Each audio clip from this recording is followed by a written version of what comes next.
नमस्कार दोस्तों, मैं कल्पना। आपका स्वागत है मेरे इस चैनल मास्टर ऑफ हिस्ट्री में।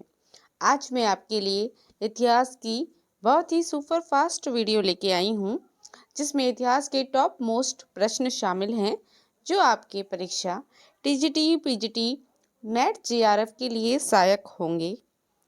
इस वीडियो के माध्यम से इतिहास की संपूर्ण जानकारी मैं आप तक पहुँचाने वाली हूँ, तो आप मेरी इस वीडियो को पूरे ध्यान और ईमानदारी के साथ अंत तक देखें। अगर आपको मेरा ये वीडियो पसंद आई तो लाइक करें, शेयर करें और मेरे चैनल को सब्सक्राइब करें।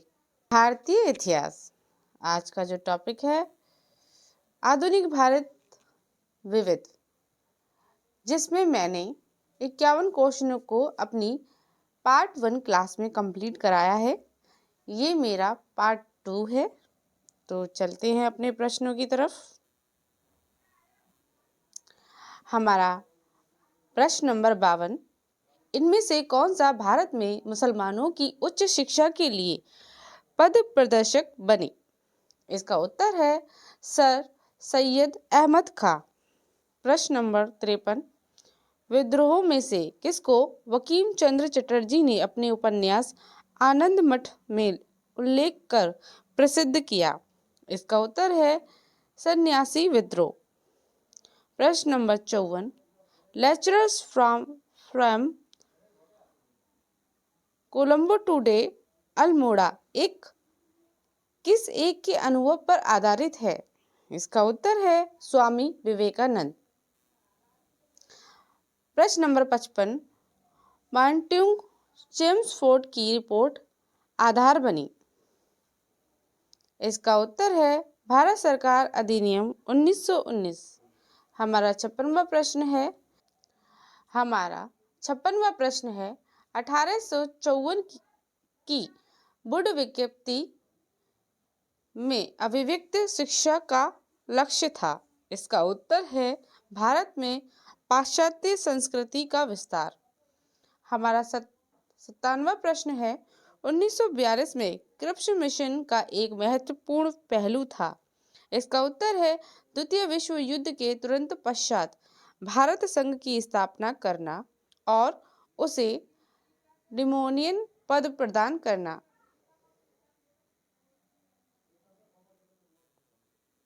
हमारा 58वां प्रश्न है 1935 के भारतीय अधिनियम द्वारा प्रस्तावित फेडरल यूनियन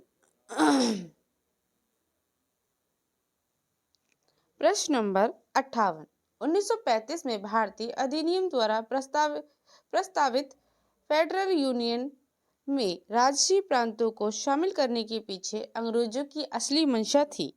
इसका उत्तर है राष्ट्रवादी नेताओं के साम्राज्यवाद विरोधी सिद्धांतों को व्यर्थ करने के लिए राजाओं का इस्तेमाल करना। हमारा 59वां प्रश्न है ब्रिटिश इंडिया के किस एक अधिनियम ने सामूहिक कार्य चालन के स्थान पर विभाग या विभागीय पद्धति द्वारा वायसराय की कार्यकारी परिषद पर उनके प्राधिकार को और बल प्रदान किया? इसका उत्तर है इंडियन काउंसिल एक्ट 1861। प्रश्न नंबर 60, भारत के विभाजन को टालने का अंतिम अवसर समाप्त हो गया था? इसका उत्तर है कैबिनेट मिशन को अस्वीकार करने के साथ ही। हमारा 61वां प्रश्न है 1935 के भारत सरकार अधिनियम की कौन सी एक विशेषता नहीं थी? इसका उत्तर है केंद्र के साथ ही राज्यों में वैध शासन। हमारा 62वां प्रश्न है भारत में ब्रिटेन के सभी संवैधानिक प्रयोगों में से सबसे कम तक चला? इसका उत्तर है 1909 का इंडियन काउंसिलिंग एक्ट। प्रश्न नंबर 63, किसका प्रस्ताव मई में आया? इसमें अभी भी भारत का विभाजन मुक्त करने की आकांक्षा थी, जिसका ब्रिटिश प्रांतों से मिलकर बने एक संघीय राज्य का स्वरूप होना था। उपयुक्त उदाहरण का संबंध है इसका उत्तर है कैबिनेट मिशन से। हमारा 64वां प्रश्न है, उस समय जब नेपोलियन की शक्ति के सामने यूरोप में साम्राज्य धाराशाही हो रहे थे, किस एक गवर्नर जनरल ने भारत में ब्रिटिश पताका फहराए रखी? इसका उत्तर है लॉर्ड हेस्टिंग। हमारा 65वां प्रश्न है, कांग्रेस के नेताओं में से एक कैबिनेट मिशन योजना के पक्ष में पूरी तरह से था। इसका उत्तर है सरदार पटेल। हमारा 66वां प्रश्न है, किसने सोम प्रकाश नामक समाचार पत्र शुरू किया? इसका उत्तर है ईश्वर चंद्र विद्यासागर।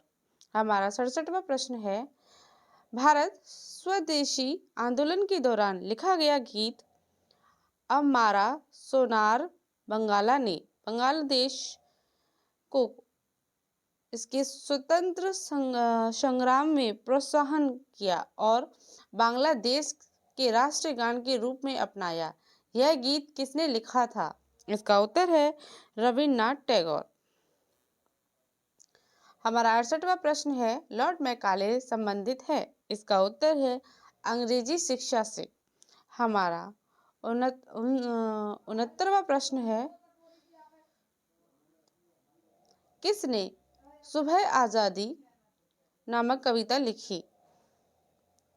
इसका उत्तर है फैज अहमद फैज। हमारा 70वां प्रश्न है, कौन सा एक जर्नल अबुल कलाम आजाद द्वारा प्रकाशित है? इसका उत्तर है अल हिलाल। हमारा 71वां प्रश्न है, गोल्डन ग्रेश होल्ड नामक कविता संग्रह की रचयिता कौन है? इसका उत्तर है सरोजनी नायडू। हमारा 72वां प्रश्न है, कौन सा एक इतिहास के विषय में कार्ल मार्क्स के दृष्टिकोण का संक्षिप्त वर्णन करता है? इसका उत्तर है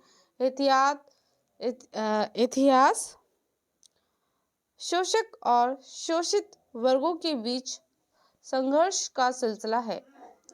हमारा 73वां प्रश्न है, भारत में प्रथम 3 विश्वविद्यालय कलकत्ता, मद्रास, बम्बई की स्थापना किस वर्ष में हुई? इसका उत्तर है 1857।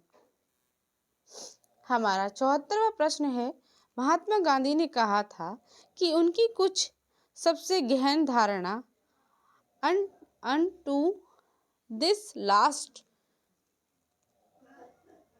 नामक पुस्तक में प्रति होती है और इस पुस्तक ने उनके जीवन को बदल डाला। इस पुस्तक का वह संदेश क्या था जिसने महात्मा गांधी को बदल डाला? इसका उत्तर है व्यक्ति का जीवन सबसे कल्याण में निहित है। हमारा 75वां प्रश्न है, किस गवर्नर जनरल ने भारत की संबंधिता बंधत सिविल सर्विस किसे है का सर्जन किया गया, जो कालांतराल भारतीय सिविल सेवा इंडियन सिविल सर्विस ICS के नाम से जानी गई? इसका उत्तर है लॉर्ड कॉर्नवालिस। हमारा 76वां प्रश्न है, किस अधिनियम ने भारतवासियों को अपने देश के प्रशासन में कुछ हिस्सा लेना संभव बनाया? इसका उत्तर है इंडियन काउंसिल एक्ट 1861। हमारा 77वां प्रश्न है, जब भारत का स्वतंत्रता प्राप्त हुई थी, यूनाइटेड किंगडम UK में किस पार्टी की सत्ता थी? इसका उत्तर है लेबर पार्टी। हमारा 78वां प्रश्न है, किस वर्ष राष्ट्रीय गीत वंदे मातरम पहली बार गाया गया था? इसका उत्तर है 1896। हमारा 79वां प्रश्न है, किस अंग्रेज शासक को समाचार पत्रों पर से प्रतिबंध हटाने का श्रेय है? इसका उत्तर है चार्ल्स मैडकॉफ। हमारा 80वां प्रश्न है, बम्बई, मद्रास, कलकत्ता में उच्च न्यायालय की स्थापना कब हुई? इसका उत्तर है 1861 में। हमारा 81वां प्रश्न है, एल्बर्ट बिल विवाद किससे संबंधित था? इसका उत्तर है यूरोप के लोगों के मामलों की सुनवाई करने के लिए भारतीय न्यायाधीशों पर लगाई गई अयोग्यताओं का हटाया जाना। हमारा 82वां प्रश्न है, द मैन हु डिवाइन्ड इंडिया पुस्तक के लेखक थे? इसका उत्तर है रफीक जकारिया। हमारा 83वां प्रश्न है, 1935 के भारत सरकार अधिनियम की कौन सी एक विशेषता नहीं थी? इसका उत्तर है केंद्र के साथ ही राज्यों में वैध शासन। हमारा 83वां प्रश्न है, ये हमारा इस वीडियो का लास्ट प्रश्न है, 84वां प्रश्न। देखते हैं, भारत में ब्रिटिश के सभी संवैधानिक प्रयोगों में से सबसे कम समय तक चला। इसका उत्तर है 1909 का इंडियन काउंसिलिंग एक्ट। अगर आपको मेरा ये वीडियो पसंद आए तो लाइक करें, शेयर करें, कमेंट करें और मेरे चैनल को सब्सक्राइब करें, साथ ही बेल आइकन को दबाएं। धन्यवाद।